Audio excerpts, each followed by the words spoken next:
Today we're jumping back to our NHL offseason plan series. Today we're looking at the 18th ranked team from the regular season, the Nashville Predators. What should we expect from the Preds after missing the playoffs and taking a step back this year? We'll discuss some potential changes coming up next. So welcome back to another video here, Top Shelf Hockey. As I mentioned, today we're looking at our offseason plan series and analyzing what we should expect from the Nashville Predators this year. Of course, we saw the Preds take a bit of a step back this year. They missed the playoffs, not by a lot, but nonetheless, they're down to the 18th ranked position in the NHL. And I'm sure this is going to be a bit of a transition year for the Preds. We're going to see some big changes, I think, going for this franchise. Now, if you're new to this series, essentially what we're going to do is we're going to recap the 22-23 season, take a look at how things went, look at some key team stats, salary cap situation, look at what changes they've already kind of started to make at the trade deadline, analyze their internal business they have this year between RFAs, UFAs, and then take a look at the top questions facing the franchise and talk about some of the moves we expect them to make this offseason. Now, first up, let's recap the 22-23 season for Nashville. They finished with 92 points, just missing out on the playoffs here by a small margin, with a record of 42, 32, and 8. They ended up scoring 229 goals, which is not very good. That's 28th best in the NHL. Goals against were much better, 238 for 12th best, which is pretty respectable, but it gives them an overall goal differential of -9. Certainly their goal totals were down, and a lot of players that they had having career years last year took a major step back, which is one of my biggest concerns for this team going into the season, was that they were going to probably have a situation where a lot of these players were going to have a hard time keeping up, and that they were bound for regression. The power play, not very good as well, 17.6%, 27th best in the NHL. The PK was strong, though, 82.6%, 6th overall in the NHL, which is good. Of course, Nashville typically has a pretty stingy and solid defensive team here. Now, like I said, we saw many players take steps back this year that had career years last year. And when you have that many guys going above and beyond what they normally produce, it's risky for the following season. Regression is there. I mean, you saw Roman Josi have a 96-point season the year before in 80 games. That's phenomenal. This year, not like he had a bad year by any means. He still put up 59 points in 67 games, but still points per game numbers, that's a big difference. 96 to 59 is drastically different. We saw Matt Duchene the year before put up 86 points in 78 games, over a point per game player. He dropped all the way down to 56 and 71. So yes, he played 7 fewer games, but that's 30 fewer points. That's substantial. Ryan Johansson, another big one, 63 points in 79 games, which was a nice jump forward for him. He dropped down to 28 points in 55 games. Yes, he battled injuries, but still, production-wise, big drop. They had Philip Forsberg the year before have a career season and score 40 goals, which I believe was the first time in Predators history that they had a 40-goal scorer. Gave him a huge contract extension, and what happened this year?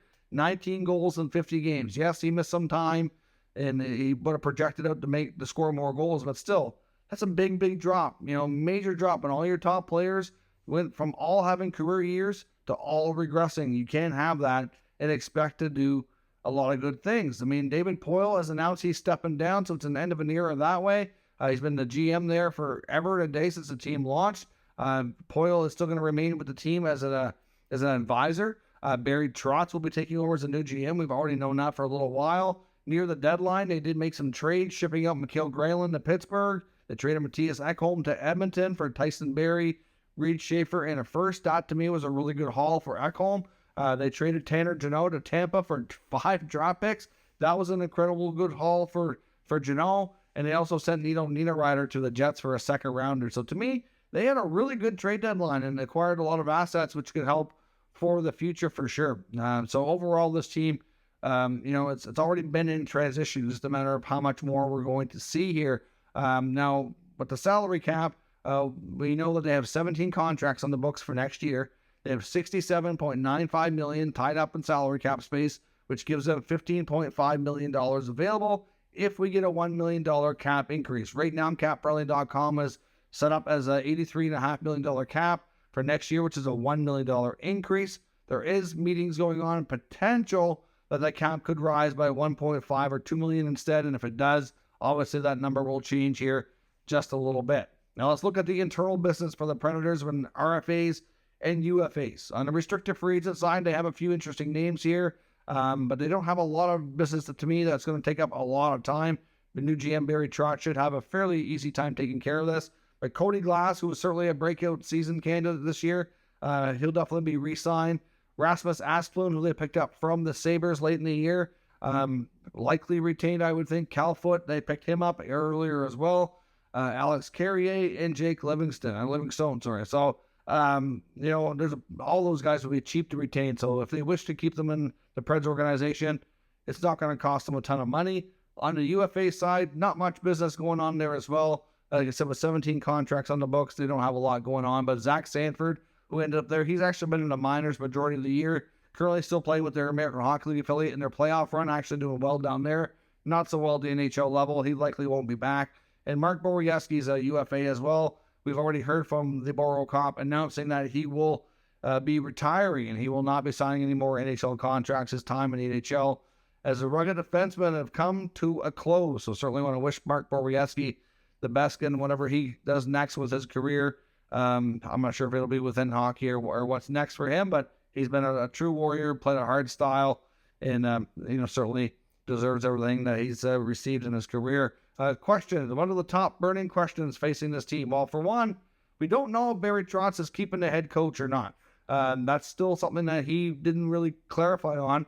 At the end of the year, Barry Trotz basically said that he needed to do some reviewing and internal review and all that to make a decision. We don't know if John Hines will return as head coach. The fact that we haven't really heard anything since, to me, says he's probably coming back. You'd think they would have made a change or an announcement by now that he was being let go, if that was the case, but we don't really know that for certain. So that's obviously something we need clarity on from Barry Trotz for the Nashville Predators. You have to wonder if we're going to see this core group of players maybe broken up a little bit more. Can those players bounce back? Like, can they be closer to what they were 2 years ago instead of last year? That's a big question here.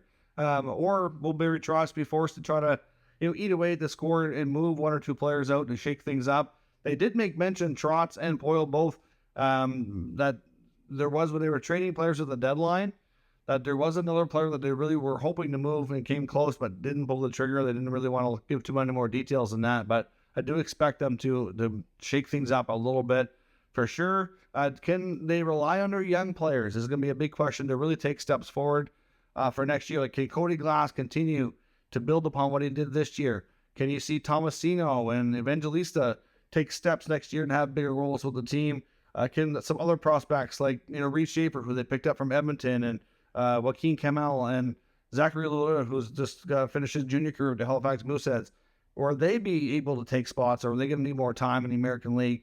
Obviously, you don't want to have too many young players in there, but certainly would help their cap situation, and it could help their development if they kind of build some of these guys in. We don't really know what approach they're bound to take here when it comes to that regard. Now, there's some speculation as well that the Nashville Predators might consider going in more into a rebuild mode, you could say, and not only maybe trade a core player or two, but maybe that could include goalie UC Saros.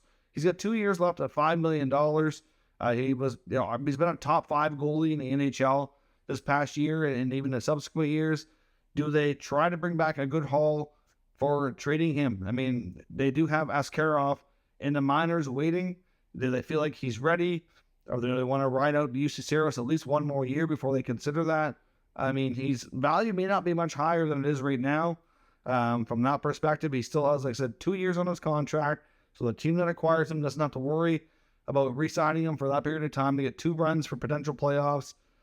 It's a tough question to ask. If you don't have that goalie waiting in the wings, it's harder to really consider that. They do. It's just a matter of if they feel Yaroslav Askarov out of Russia, who has been playing with their minor league team, is he ready to take that step forward and be a full-time goalie in the NHL? And even if he is, maybe he should be a backup for a while before he's a starter. It's difficult to say.